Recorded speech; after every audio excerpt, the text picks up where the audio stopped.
прошел референдум, и сейчас предварительные итоги окружной комиссии о результатах голосования референдума по Российской Федерации и Союза СССР, я некоторые итоги вам скажу.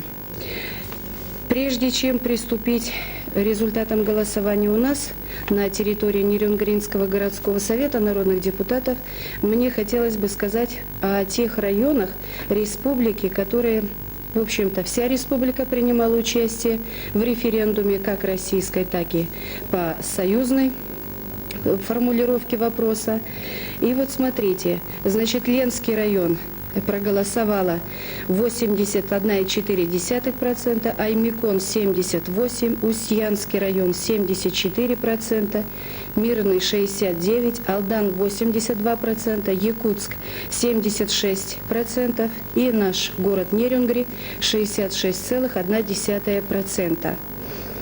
По результатам голосования сведения такие. По референдуму Российской Федерации по городу Нерюнгри у нас было образовано, как мы говорили, и в газетах «Индустрии Севера» было напечатано, что участков для голосования у нас было 55, и все 55 принимали участие в голосовании. Общее число граждан, включенных в списки для голосования, это 73 196 человек. 48 444 человека – это число граждан, которые получили бюллетени для голосования.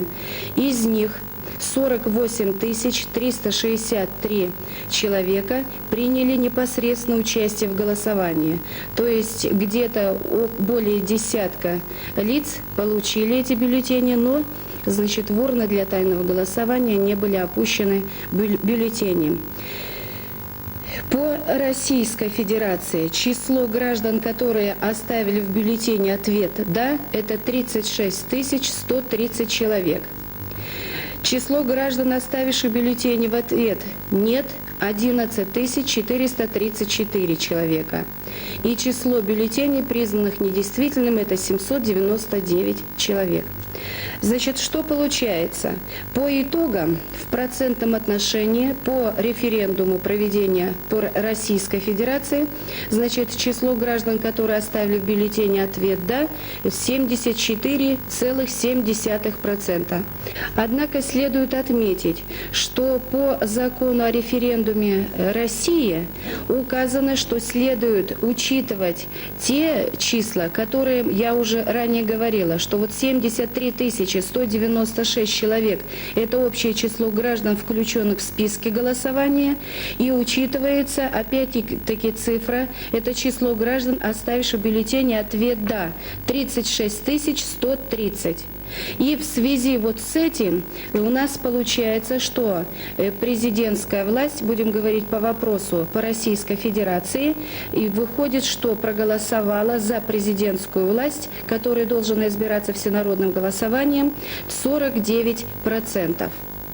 По союзному закону о проведении референдума на территории Союза там иное положение. Там указывается, чтобы необходимо было более половины принявших участие в голосовании, а не общее число включенных в списки для голосования. Вот это существенная разница, и поэтому по Российской Федерации окончательно у нас по городу выходит 49% проголосовало за президента России, а по Союзу, значит, такие результаты голосования. Точно так же, что у нас было образовано 55 участков, и эти участки все приняли участие в голосовании.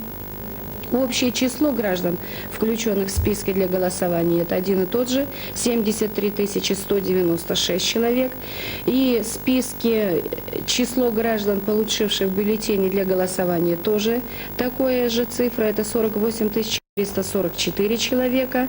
Приняли участие в голосовании 48 378 человек. И по союзному закону эта цифра берется для того, чтобы потом в процентном отношении исчислить, за союз или нет. Число граждан, оставивших в бюллетене ответ «да», это 31 837 человек. Число граждан, оставивших в бюллетене ответ «нет» – 15 721 человек. Число бюллетеней, признанных недействительными – 820.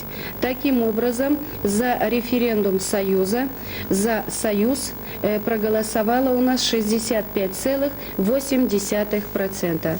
Но еще раз я повторяю, что это итоги предварительные.